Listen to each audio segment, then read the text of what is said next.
What's up guys, obviously it's Captain Obvious, and welcome to the Armory. In today's episode, I'll be reviewing the RPK-74M. This weapon is your default Russian support weapon, and after receiving 170,000 support score, you'll unlock it for the US side. The damage per bullet is 25 to 18.4, with a drop-off beginning at 8 meters and ending at 50 meters. Shots to kill in core mode are 4 to 6, and then in hardcore mode, that's going to drop down to 3 to 4 shots to kill. So the RPK-74M has damage along the lines of the M27 IAR, the M249, the QBB-95, and the Type 88, and all the other non-heavy light machine guns. Now I classified there's two classes of these weapons in the LMG category. One is the light weapons, and two is the heavy weapons. The heavy is the M60, the M240 Bravo, and the PKP Pechenev because of their extremely high damage per bullet. The other ones, like the RPK and the M27, are all the lighter light machine guns. I know it makes no sense at all, but it's how I classify them, and it's really how they're classified in-game. There's two different categories of light machine guns, there's two different categories of engineer weapons, heavy and light, that's how they go by, and there's differences between them. The rate of fire is on the slower side at 700 rounds per minute, and the class average is 685 rounds per minute.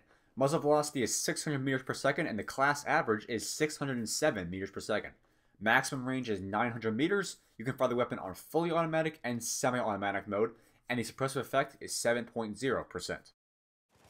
So this is where the RPK sort of lacks. Its rate of fire is very slow at 700 rounds per minute, as compared to other light machine guns in its quote-unquote light machine gun category in Battlefield 3. The M249 has a higher rate of fire. The M27 has a higher rate of fire. Also, the MG36 has a higher rate of fire, and possibly, I'm not quite certain if the QBB does, but it's right around there, maybe 650 rounds per minute. But you know what I'm saying, there's weapons in the light machine gun category that have a lot of higher rate of fire than the RPK-74M. It kind of lacks in that regard, but its muzzle velocity is still fast. It's faster than a lot of the other weapons in the game, but not the LMGs. Normal reload time is 3 seconds with a class average of 4.44 seconds. Empty time reloads are 4 seconds with a class average of 5.2 seconds. Cancel time reloads are 2.25 and 3 seconds respectively. Threshold is 0.75 and the magazine size is 45 rounds plus 1 in the chamber. Alright, so this is kind of misleading. The reload times are good. They're very average. They're below average, as a matter of fact, for the entire class. But for the magazine-fed light machine guns, it's a little bit on the slower side, especially that empty reload time. The M27 also has a much faster reload time and a much faster fire rate, so it beats the RPK out in those aspects, but there's one way that the RPK beats out every other light machine gun in the game. Recoil. First shot recoil is 1.8x, center speed is 13.0, recoil up is 0.2, left pull and right pull are both 0.2. You guys have seen this chart before, right? This was for the M27 IAR, and it's the exact same chart. So always remember that when prone, your aim down sight spread will be better while standing still, but on the move, it suffers a lot. So this is a point I really want to drive home on you guys about the RPK-74M. Its recoil patterns are the best in the entire light machine category. There is no weapon in the entire class that will beat the RPK out in controllability and recoil patterns. They're primarily vertical recoil that is very, very low, and almost no side-to-side recoil whatsoever. The RPK is one of the most controllable weapons in the entire game, and it pays off a lot in many regards when using the RPK as a light machine gun or support role weapon. So now, let's go to my recommended attachments for the RPK-74M. And now one thing, there is a glitch in the game that prevents you unlocking both the heavy barrel and the extended mags. I can't recommend them right now because I don't have the statistics for the heavy barrel, but if they do come back to the game, I recommend using both of them because they are very good attachments. I can't tell you which one though. So the bipod unlocked at 0 kills, which is your default attachment for the RPK, will lower your recoil across the board to very, very nice levels, and it will also decrease hipfire and aim down sight accuracy while decreasing the spread loss over firing time. So the bipod on this weapon is not glitched. It performs exactly how it's supposed to statistically. It'll primarily go up with barely any side-to-side recoil whatsoever. Now this is an advantage it has over the M27 IAR, its closest competitor in the class, because of the time you unlock them. You have the RPK right from the beginning on the Russian side, and the M27 right from the beginning on the American side.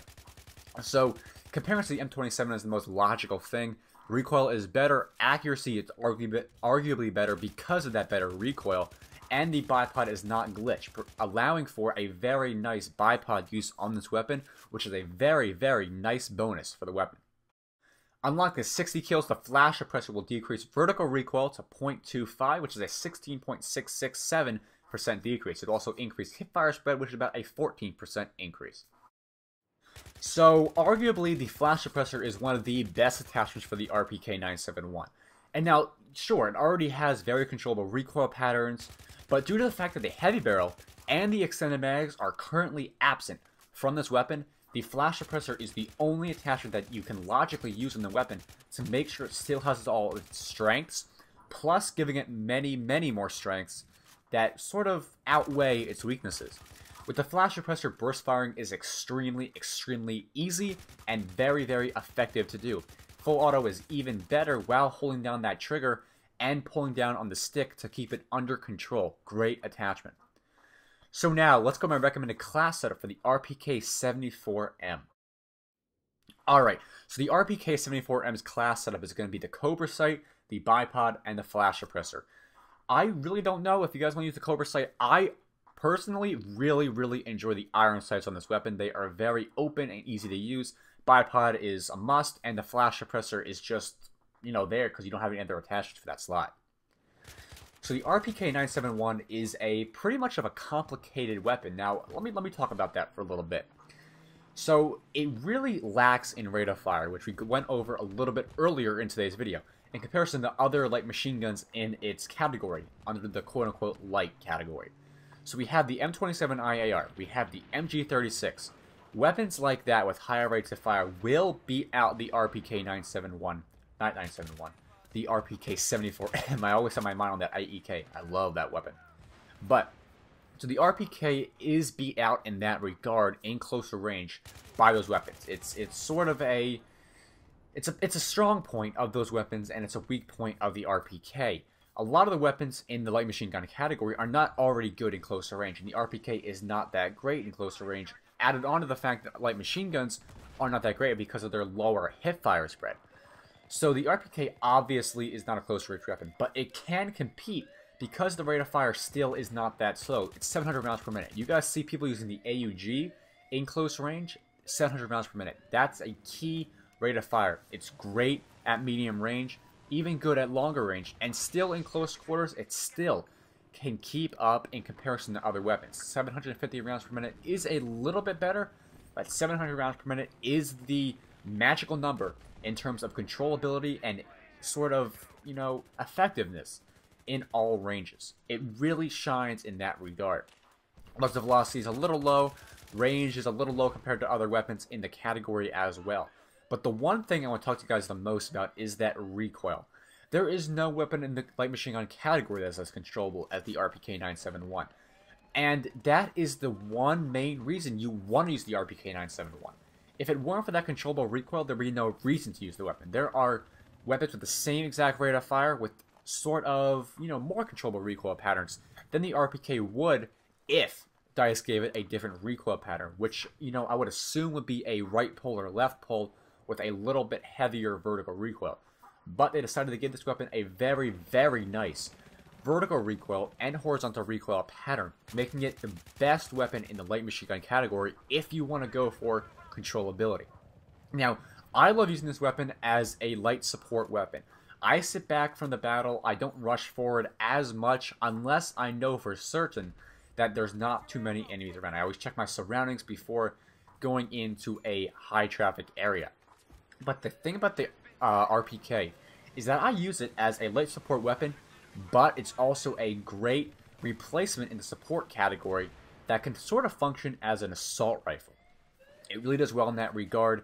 You can have it in your light machine gun class, but you can use it as an assault rifle for that matter. And it has an extended magazine. It has the more controllable recoil patterns. It's just a great overall weapon. I love using this weapon. If you guys have not gotten into the RPK before, you can use this weapon as well. It's a very, very nice attachment. Not attachment, weapon. But you know what I'm saying. Great weapon. Very easy to use. You guys will love it. So that's it for today's episode of the Armory. I hope you guys enjoyed today's video and you learned something new and useful. Next episode, I'll be covering the L86A2 from the Close Quarters expansion pack. A lot of you guys have been asking for that weapon and compare it to the M27, which I will do in that video next Wednesday. So, I hope you guys enjoyed today's video. Remember to check me out on Twitter. Link is down in the description. And as always, rate, comment, and subscribe. And I'll see you guys later.